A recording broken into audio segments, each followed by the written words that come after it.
आज मैं फिर एक बार अपने ही समाज के बारे में, जिस समाज से मैं नाता रिश्ता रखता हूँ, संबंध रखता हूँ, उसी समाज के बारे में पहले जब हम लोग होश संभाले उस समय की बात मैं कर रहा हूँ,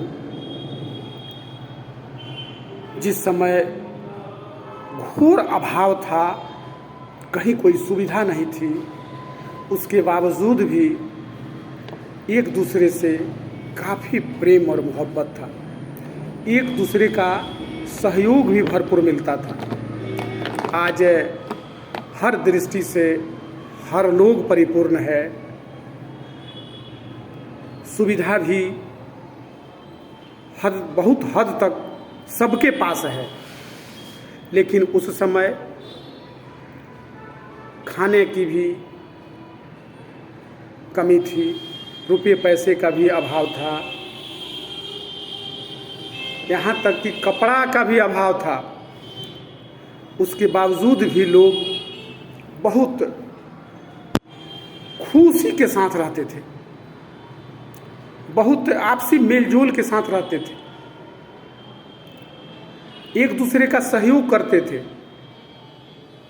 लेकिन आज जो है,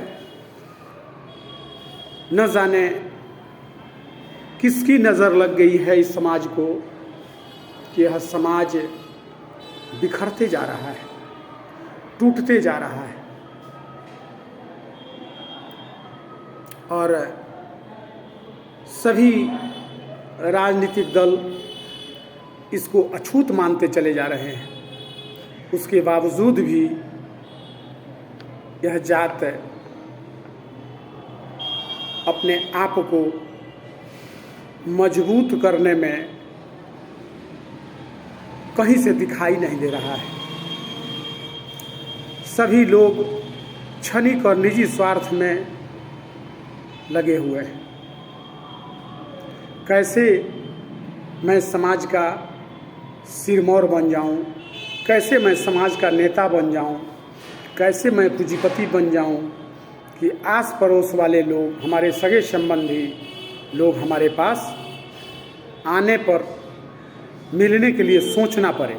इस तरह की लोगों की स्थिति है अपने समाज में, इस बुनियाद समाज की। आज बहुत सारे समाज के बड़े बड़े लोग हैं जिनके यहाँ चले जाने के बाद उनका मुंह देखने लायक बनता है। एक गिलास पानी का तो बात ही अलग है, ये स्थिति हो गई समाज की। लेकिन हमको याद है, जब हम लोग छोटे थे और हम उस परिवार से संबंध रखते हैं जिस परिवार को खोजने के लिए, उस परिवार के मुखिया को खोजने के लिए कम से कम दिन में 10-15 लोग आया करते थे। उन सबको बैठा करके हमने और एक गिलास पानी और 2 बिस्किट जरूर हम लोग दिया करते थे, और उनका नाम और गांव पूछ लेते थे कि आपका नाम क्या है और किस गांव के रहने वाले हैं। क्योंकि रात में जब उस परिवार के मुखिया, उस परिवार के अभिभावक, हमारे अभिभावक पिता तुल्य मामा जब रात्रि में आते थे तो कपड़ा खोलते समय यह जायजा लेते थे कि कोई आया तो नहीं था। हम बताते थे कि फलाना आदमी आया था और इस गांव का था। ये स्थिति थी जब हम लोग प्राइमरी स्कूल में पढ़ते थे, जिस समय से हम लोगों ने होश संभाला, उस समय की बात मैं कर रहा हूँ। और आज कुछ परिवार के पास जाने के बाद उनको लगता है कि यह कहीं से बोझ आ गया है। एक गिलास पानी और बिस्किट चाय की तो बात बहुत दूर की हो गई, ये स्थिति थी। उसके बाद भी आज समाज यह रोना रोता है कि हम लोग इकट्ठा क्यों नहीं हो रहे हैं, हम लोग मजबूत क्यों नहीं हो रहे हैं।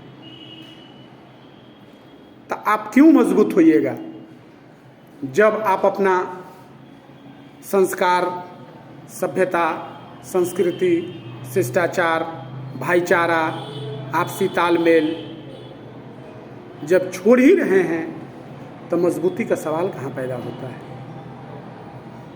तो मैं फिर से एक बार सभी बड़े बुजुर्गों को, सभी अभिभावकों को, सभी माताओं और बहनों को, खासकर उस युवा पीढ़ी को, युवा पीढ़ी परिवार के, समाज के, जमात के, राज्य के और देश के कर्णधार होते हैं। वे भविष्य होते हैं, देश के भविष्य होते हैं। उनके कंधों पर बहुत बड़ी बोझ होती है, उस बोझ को ढोने की जिम्मेदारी उनकी बनती है। उनसे मैं हाथ जोड़ करके विनती कर रहा हूँ कि आप लोग इस परिपाटी को ख़त्म कीजिए, आपसी भाईचारा बढ़ाइए, मनमुटाव ख़त्म कीजिए, कटुता ख़त्म कीजिए, आपसी तालमेल को बढ़ाइए। माँ भारती की सभ्यता, संस्कृति और अपने संस्कार, अपने शिष्टाचार को भूलने के बजाय उनको अपनाने की ज़रूरत है और जोरदार ढंग से अपनाने की ज़रूरत है। और कोई भी आपके दरवाजे पर आता है तो उसका भरपूर स्वागत करने की ज़रूरत है। उनसे प्रेम से, शिष्टाचार पूर्वक बातचीत करने की ज़रूरत है, क्योंकि आज के समय में किसी को भी कहीं से भी एक रोटी की कमी नहीं है। पेट उनका भर रहा है, चाहे जैसे भर रहे हो, जिस काम से भर रहा है, जिस व्यवसाय से भर रहा है, लेकिन भर जरूर रहा है।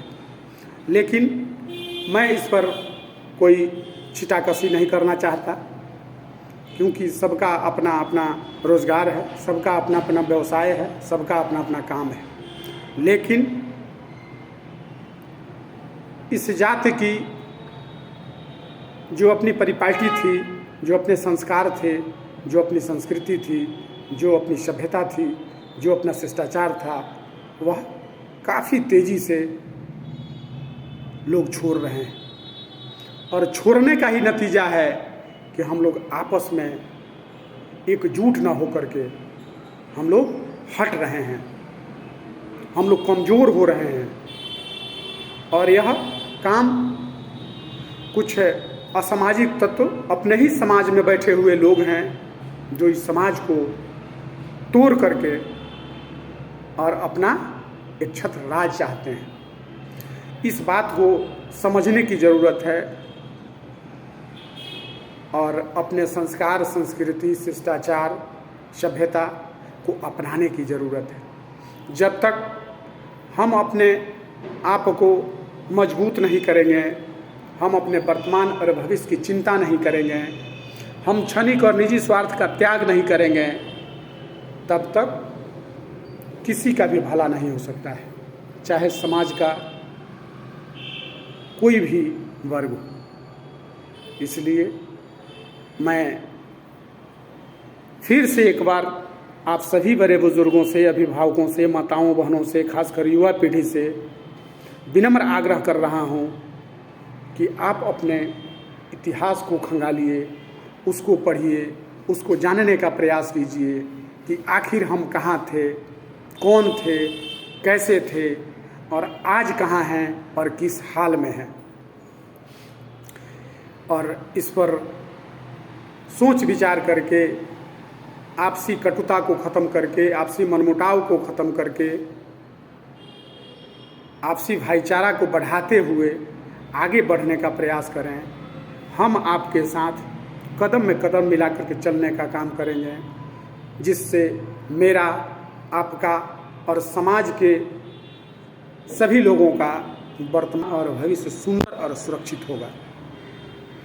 और जब वर्तमान भविष्य सुंदर होगा तो मेरा, आपका और समाज के किसी भी बड़े बुजुर्गों का, अभिभावकों को वृद्धाश्रम में जाने की नौबत नहीं आएगी।